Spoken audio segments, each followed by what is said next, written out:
ವೈದ್ಯಕೀಯ ಬೇಕು, ನಮಗೆ ಡಾಕ್ಟ್ರು ಎಲ್ಲ ಬೇಕೇ ಬೇಕು, ವಿರುದ್ಧ ಅಲ್ಲ. ಆದರೆ ವೈದ್ಯ ಪದ್ಧತಿ ಅಂತಿತ್ತು, ಪ್ರಾಚೀನ ಪದ್ಧತಿ, ಋಷಿಮುನಿಗಳು ಕಂಡುಕೊಂಡಂಥ ಸತ್ಯ. ಅವಾಗ ಎಲ್ಲಿತ್ತು? ಆಪ್ರೇಷನ್ ಥಿಯೇಟರ್ ಇತ್ತ? ಇಲ್ಲಲ್ಲ. ವೈದ್ಯರು ಅಂತೇಳಿದರೆ ಸಾಧನೆ ಮಾಡಿ ಅವರು ಕಲಿತಂಥ ಒಂದು ಸಿದ್ಧಿಯ ಮುಖಾಂತರ ಚಿಕಿತ್ಸೆ ಕೊಡೋ ಪದ್ಧತಿ ಇತ್ತು, ಈಗಲೂ ಇದೆ. ಆದರೆ ಏನಾಗುತ್ತೆ, ಆ ಚಿಕಿತ್ಸೆಗಳನ್ನು ಕಮರ್ಷಿಯಲ್ ಆಗಿ ನಾವು ಹೋದಾಗ ಆ ವಿದ್ಯೆಗಳು ನಡೆಯುವುದಿಲ್ಲ. ಕಮರ್ಷಿಯಲ್ ಹೋಗದೆ ಮತ್ತೆ ಹೇಗೆ? ನೋಡಿ, ನಾನು ನಿಮಗೆ ಒಂದು ಘಟನೆಯನ್ನು ಹೇಳ್ತೀನಿ.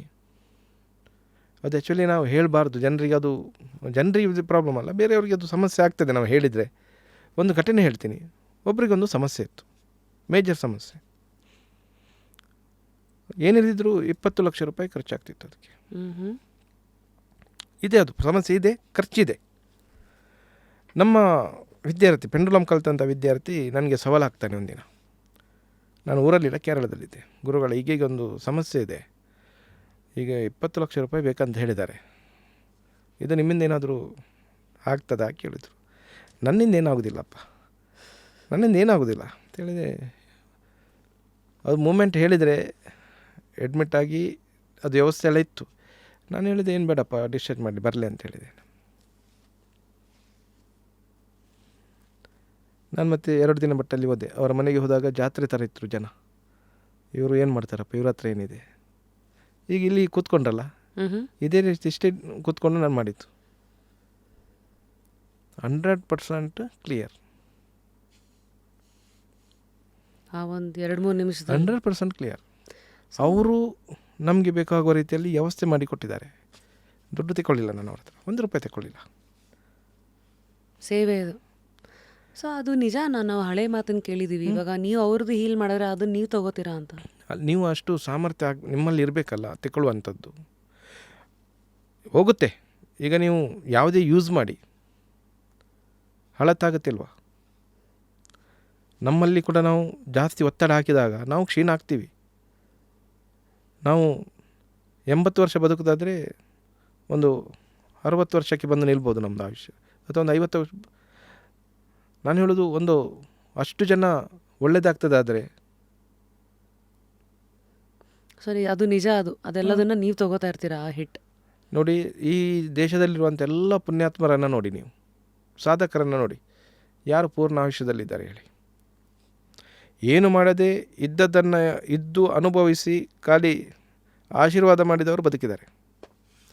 ಯಾರ ಸಮಸ್ಯೆಗೆ ಯಾರು ಸ್ಪಂದಿಸಿದ್ದಾರೆ ಅವರು ಹೆಚ್ಚು ಆಯುಷ್ಯ ಬದುಕಲಿಲ್ಲ. ಉದಾಹರಣೆಗೆ ಶಿರ್ಡಿ ಸಾಯಿಬಾಬರು ಸಾಕ್ಷಿ, 83 ವರ್ಷ ಬದುಕಿದ್ದಾರೆ ಅವರು. ಏನು ದೇವರಲ್ಲ, ಬದುಕ್ಬೋದಿತ್ತಲ್ಲ ಅವರಿಗೆ? ಪೂರ್ಣ ಆಯುಷ್ಯ ತರ್ಬೋದಿತ್ತಲ್ಲ?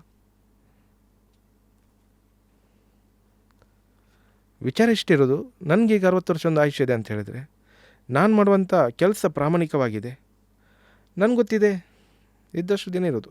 ಇಷ್ಟು ಜನರಿಗೆ ನಾನು ಸೇವೆ ಮಾಡಿದನಂತ ತೃಪ್ತಿ ಹೊಂದಿದೆ. ದೇವರು ಅವರ ಪಾದವನ್ನು ಮುಟ್ಟುವಂಥ ಶಕ್ತಿ ನನಗೆ ಕೊಡ್ಬೋದು. ಇದು ಸ್ವಲ್ಪ ಕಷ್ಟ ಆಗ್ಬೋದು ಪಾದ ಮುಟ್ಟಲಿಕ್ಕೆ. ಸೊ ಇದು ಹೀಗೆ. ಪೆಂಡ್ಯುಲಮ್ ಯಾವತ್ತಾದರೂ ಒಂದು ಸಹ ರಾಂಗ್ ಆನ್ಸರ್ಗಳು ಕೊಡೋ ಸಾಧ್ಯತೆ ಇದೆಯಾ? ಅಲ್ಲ, ರಾಂಗ್ ಆನ್ಸರ್ ಕೊಟ್ಟಿದೆ ಅಂತ ಹೇಳಿದರೆ ನಾನು ಸರಿ ಇಲ್ಲ ಅಂತ ಲೆಕ್ಕ. ಪೆಂಡುಲಮ್ ಸರಿ ಇಲ್ಲ ಅಂತಲ್ಲ.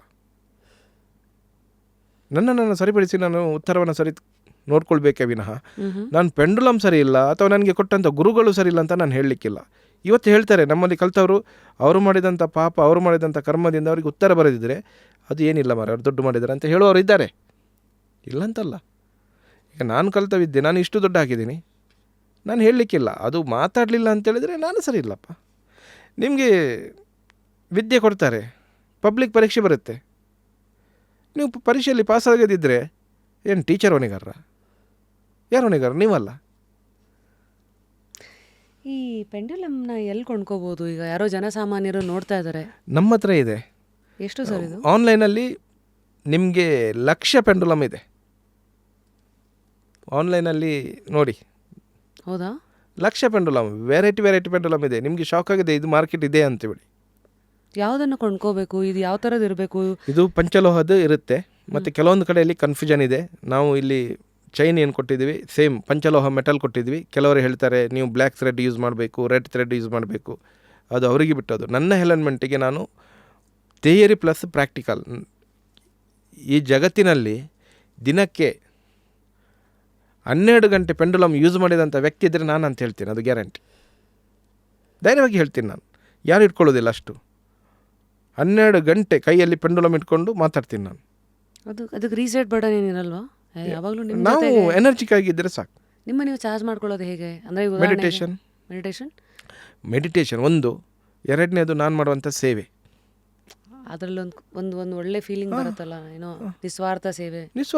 ನಾನು ನೋಡಿ, ರಸ್ತೆ ಬದಿಯಲ್ಲಿದ್ದಂಥ ನಾಯಿ ಬೆಕ್ಕುಗಳನ್ನು ಮಣ್ಣು ಮಾಡುವಂಥ ವ್ಯಕ್ತಿ ನಾನು. ನನಗೆ ಅದಕ್ಕೇನಾದರೂ ಕುಟುಂಬ ಸಂಸಾರ ಇದೆಯಾ ಅಥವಾ ಅದು ಬ್ಯಾಂಕ್ ಬ್ಯಾಲೆನ್ಸ್ ಇಟ್ಟಿದೆಯಾ? ನಾಯಿ ಬೆಕ್ಕುಗಳು ಬ್ಯಾಂಕ್ ಬ್ಯಾಲೆನ್ಸ್ ಇದೆಯಾ? ಅಲ್ಲಿ ಆಸೆ ಇಲ್ಲ. ರಸ್ತೆ ಬದಿಯಲ್ಲಿರುವಂಥವರಿಗೆ ಕೊಡುವಂಥ ಅನ್ನ, ನಮಗೇನಿದೆ, ದಿನಕ್ಕೊಂದು 1000 ಜನ ಸಿಗ್ತಾರೆ. ಅವ್ರ ಹತ್ರ ಏನಿದೆ, ಅವರ ಆಸ್ತಿ ಏನಾದರೂ ಇದೆ, ಅಥವಾ ಅವ್ರು ನಮಗೇನಾದರೂ ಸನ್ಮಾನ ಮಾಡ್ಬೋದಾ, ಪ್ರಸಿದ್ಧಿ ಕೊಡ್ಬೋದಾ? ನಮಗೆ ಬೇಡ. ನಾವೆಲ್ಲಿ ಕೂಡ ಯಾವುದೇ ರೀತಿಯ ಬಿರುದು, ಪ್ರಶಸ್ತಿ, ಪುರಸ್ಕಾರ ಆಸೆಯಲ್ಲಿಲ್ಲ. ನಂದೇನಂತೇಳಿದರೆ ಒಂದೇ ಇಚ್ಛೆ, ದೇವರ ಪಾದವನ್ನು ಸುಲಭವಾಗಿ ಮುಟ್ಟಬೇಕು. ಈ ಸ್ಟೋನ್ ಥೆರಪಿ ಜನಗಳಿಗೆ ಹೆಂಗೆ ಅರ್ಥ ಮಾಡ್ಕೊಳ್ಳೋದು? ಯಾಕೆಂದರೆ ಇವತ್ತು ಕ್ರಿಸ್ಟಲ್ಸ್ ಇದೆ, ಉಂಗುರಗಳಿದೆ, ಜೊತೆಗೆ ಸೈನ್ಸ್ ಇದೆ, ಮ್ಯಾನಿಫೆಸ್ಟೇಷನ್ ಕಾಲದಲ್ಲಿ ಇದೆ, ನಂಬೇಕಾ ಬೇಡವಾ ಅಂತ ಜನ ಕನ್ಫ್ಯೂಷನ್. ಕಲರ್ಸ್ ಇದೆ, ಕಲರ್ಸ್, ಬಣ್ಣಗಳು. ಯಾವುದು ಬಣ್ಣಗಳಾಗಬಹುದು. ಕೆಲವೊಂದು ಬಣ್ಣಗಳನ್ನು ನಿಮಗೆ ನೋಡಲಿಕ್ಕೆ ಆಗೋದಿಲ್ಲ, ನಿಮಗೆ ಅಟ್ರಾಕ್ಟ್ ಆಗೋದಿಲ್ಲ. ಕೆಲವೊಂದು ಬಣ್ಣಗಳು ಬೇಡ ಅಂತ ಅನಿಸ್ತೀರಿ, ಕೆಲವೊಂದು ಬಣ್ಣ ಅಟ್ಯಾಚ್ ಆಗುತ್ತೆ. ನೀವು ಡ್ರೆಸ್ ತಗೊಳ್ಳುವಾಗಲೂ ನೋಡ್ತೀರಿ. ಈ ಬಣ್ಣಗಳಲ್ಲಿ ಎನರ್ಜಿಕ್ ಇರುತ್ತೆ. ಎನರ್ಜಿಕ್ ಏನಂತ ಹೇಳಿದ್ರೆ, ಈ ಸ್ಟೋನ್ಸ್ಗಳಲ್ಲಿ ಅದೇ ಬಣ್ಣದ ಸ್ಟೋನ್ಸ್ಗಳಿರುತ್ತೆ, ಬೇರೆ ಬೇರೆ ಸ್ಟೋನ್ಸ್ಗಳಿರುತ್ತೆ. ಅದು ಯಾವ ಬಣ್ಣ ನಿಮಗೆ ಸೂಟ್ ಆಗುತ್ತಾ ಆ ಸ್ಟೋನ್ ಹಾಕಿದಾಗ ಅದು ನ್ಯಾಚುರಲ್ ಆಗಿರುತ್ತೆ. ಬಟ್ ಅದರ ವೈಬ್ರೇಷನ್ ಏನಿದೆ ನಿಮಗೆ ಅಟ್ರಾಕ್ಟ್. ಮತ್ತೊಂದು ನೀವು ನೋಡ್ಕೊಳ್ಳಿ, ಯಾವಾಗ ನೀವು ಎನರ್ಜಿಕ್ ಆಗಿರ್ತೀರ, ನಾನು ಆಗೊಂದು ಮಾತು ಹೇಳಿದೆ ನಿಮಗೆ, ಆಗ ನಿಮಗೆ ಒಳ್ಳೆಯ ವಿಚಾರಗಳು ಬರುತ್ತೆ, ಕೆಟ್ಟ ಜನಗಳು ನಿಮ್ಮಿಂದ ದೂರ ಹೋಗ್ತಾರೆ. ನೀವು ಯಾವಾಗ ನೆಗೆಟಿವ್ಸ್ ಆಗಿರ್ತಾರೆ, ಆಗ ನೆಗೆಟಿವ್ಸೇ ನಿಮ್ಮ ಜನ ಹತ್ತಿರ ಬರ್ತಾರೆ. ಪಾಸಿಟಿವ್ ಇದ್ದಾಗ ನಿಮಗೆ ಅದು ಸ್ಟೋನ್ ಬೇಕು, ನನಗೆ ಇಷ್ಟ ಆಗುತ್ತೆ, ಹಾಕ್ಕೊಳ್ತೀರಿ. ಅಟ್ರಾಕ್ಟ್ ಯುವರ್ ಓನ್ ಟ್ರೈಬ್ ಅಂತಾರಲ್ಲ ಹಾಗೆ. ಸೊ ಇದು long story short, stone therapy ಯಾರು ಶುರು ಮಾಡಬೇಕು, ಯಾರು ಇದನ್ನು? ನಾವು ಏನು ಮಾಡಿದ್ದೀವಿ ಅಂತ ಹೇಳಿದ್ರೆ, ನಮ್ಮ ಇದರಲ್ಲಿ ಪೆಂಡುಲಮ್ ಯಾರು ಕಲಿತಾರ ಅವರಿಗೆ ಸ್ಟೋನ್ ಥೆರಪಿ ಹೇಳಿಕೊಡ್ತೀವಿ. ಅದರಲ್ಲಿ ಏನು ಮಾಡ್ತೀವಿ ಅಂತ ಹೇಳಿದ್ರೆ, ಮೊದಲು ಬ್ಲಾಕೇಜ್ಗಳನ್ನು ರಿಮೂವ್ ಮಾಡುವಂಥದ್ದು. ಎನರ್ಜಿ ಕೊಡುವಾಗ ಮಾತ್ರ ಸ್ಟೋನ್ಸ್, ನಿಮ್ಗೆ ಎಲ್ಲದಕ್ಕೂ ಸ್ಟೋನ್ಸ್ ಇದೆ. ಆ ಕಲರ್ಗೆ ಆ ಚಕ್ರಗಳ ಮಾತ್ರ ಅಲ್ಲ, ಆರೋಗ್ಯದ ವಿಚಾರವಾಗಿಯೂ ಇದೆ. ಉದಾಹರಣೆಗೆ ಕಿಡ್ನಿ ಸಮಸ್ಯೆ ಇದೆ, ಅದಕ್ಕೆ ಯಾವ ಸ್ಟೋನು? ಅದಕ್ಕೆ ಕಿಡ್ನಿ ಸ್ಟೋನ್ ಅಂತಲೇ ಇದೆ. ಅದು ಹೆಸರು ಬೇರೆ ಇರ್ಬೋದು, ಮಾರ್ಕೆಟಲ್ಲಿ ಈಗ ಕಿಡ್ನಿ ಸ್ಟೋನ್ ಅಂತ ಬಂದಿದೆ, ಹಾರ್ಟ್ ಸ್ಟೋನ್ ಅಂತ ಬಂದಿದೆ, ಸಿಗುತ್ತೆ. ಬಟ್ ಅದು ಯಾವುದು ಸ್ಟೋನು ಏನು ಇರೋದು ಒಂದೇ, ಬಟ್ ಹೆಸರುಗಳನ್ನು ಬೇರೆ ಬೇರೆ ಆಗಿ ಇಟ್ಕೊಂಡಿದ್ದಾರೆ. ಎಲ್ಲಿ ಸಿಗುತ್ತೀವಲ್ಲ? ಆನ್ಲೈನಲ್ಲಿ ನೋಡಿ, ನಿಮಗೆ ಅಮೆಝಾನ್, ಫ್ಲಿಪ್ಕಾರ್ಟ್ ಎಲ್ಲದರಲ್ಲಿ ಇದೆ. ಅಥೆಂಟಿಸಿಟಿ ಹೇಗೆ? ಯಾಕಂದರೆ ಯಾವುದು ಒರಿಜಿನಲ್, ಯಾವುದು ಡೂಪ್ಲಿಕೇಟ್? 99% ನಾನು ಗ್ಯಾರಂಟಿ ಯಾವುದರದು ಹೇಳೋದಿಲ್ಲ. ಮತ್ತೆ ಇವೆಲ್ಲ ಸುಮ್ಮನೆ ನಂಬಿ ಚಾರ್ಜ್ ಮಾಡಬೇಕು. ನೀವು ಹೆಂಗೆ ಚಾರ್ಜ್ ಮಾಡೋದು? ನಿಮ್ಮ ನಂಬಿಕೆ, ನಿಮ್ಮ ಪೂಜೆ, ನಿಮ್ಮ ಎನರ್ಜಿಯನ್ನು ಅದಕ್ಕೆ ಕೊಡಬೇಕು. ಅದಕ್ಕೆ ಇದು ಕಮೆಂಟ್ ಕೊಡೋದು ಅಂತಾರಲ್ಲ, ಕೊಡ್ಬೋದು. ಈಗ ನನ್ನ ಹತ್ರ ತುಂಬ ಸ್ಟೋನ್ಸ್ಗಳಿವೆ, ಅಂದರೆ ಬೇರೆ ಬೇರೆ ಚಕ್ರಗಳನ್ನು ಹೀಲ್ ಮಾಡಲಿಕ್ಕೆ ಬೇರೆ ಬೇರೆ ರೀತಿಯ ಸ್ಟೋನ್ಸ್ಗಳಿಗೆ ಬಂದಿದೆ ನೋಡಿ. ಕ್ರಿಸ್ಟಲ್ ಇದೆ, ಎಲ್ಲೋ ಸಫರ್ ಎಲ್ಲ ಇದೆ. ಸೊ ಅದನ್ನ ಇಟ್ಕೊಂಡು ನೀವು ಹೀಲಿಂಗು ಮಾಡ್ಬೋದು.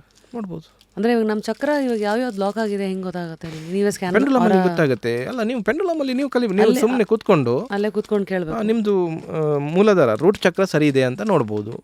ಯಾವ ಚಲನೆಯಲ್ಲಿ ಇದೆ ಕೇಳೋದು, ಪ್ರಶ್ನೆಗಳು ಅದನ್ನು ಅಬ್ಸರ್ವ್ ಮಾಡಬೇಕು ಮಾತ್ರ. ನಿಮಗೆ ಚಕ್ರದ ಬಗ್ಗೆ ಗೊತ್ತಿರಬೇಕು, ವ್ಯವಸ್ಥೆ ಗೊತ್ತಿರಬೇಕು, ಯಾವ ಪಾರ್ಟಲ್ಲಿ ಚಕ್ರ ಇದೆ, ನೀವು ಅದನ್ನು ಅಬ್ಸರ್ವ್ ಮಾಡ್ತಾನೆ. ಒಂದು ರೂಟ್ ಚಕ್ರ, ಮೂಲಾಧಾರ ಚಕ್ರ ಹೇಗಿದೆ ಮೂಮೆಂಟ್, ಅದು ಎಸ್ ಆದರೆ ಎಸ್ ತೋರುತ್ತೆ, ನೋ ಆದರೆ ಮೆಂಟಲಿ ಆದರೆ ಮೆಂಟಲಿ, ಈ ರೀತಿಯೆಲ್ಲ ಬರುತ್ತೆ. 50 ಆದರೆ 50%. ಮೆಂಟಲ್ ಅದು ನಾನು ನಿಮಗೆ ಕೊಡಲಿಲ್ಲ, ಅದು ನಾನು ನಂತರ ಇದು ಆಫ್ ಮಾಡಿ ಕೊಡ್ತೇನೆ ಅಂತ. ಇಲ್ದಿದ್ರೆ ಏನಾಗುತ್ತೆ, ಅದನ್ನೇ ಕಾಪಿ ಮಾಡ್ತಾರೆ, ಅದಕ್ಕೆ ಬೇಡ. ಸರಿ, ಅಂದರೆ ಅದನ್ನು ಕಲಿತು ಇವತ್ತೇನಾಗುತ್ತೆ, ಈಗ ನೋಡಿ ಸಿಂಪಲಾಗಿ ನೀವು ಒಂದು ವಿದ್ಯೆ ಕಲಿತಾರೆ, ಅದರ ಮೇಲೆ ಗೌರವ ಇರೋದಿಲ್ಲ. 4 ದಿನ ಇಟ್ಕೊಳ್ತಾರೆ ಮತ್ತು ಬಿಸಾಡ್ತಾರೆ. ಹಾಗೆ ಆಗ್ಬೋದು. ಯಾವ ವಿದ್ಯೆ ಮೇಲೆ ಒಂದು ಗೌರವ ಇರಬೇಕು, ಅದನ್ನು ಮನಸ್ಸಿನಲ್ಲೇ ಕಲಿಬೇಕು, ಸ್ವತಃ ಪ್ರೀತಿಯಿಂದ ಕಲಿಬೇಕು.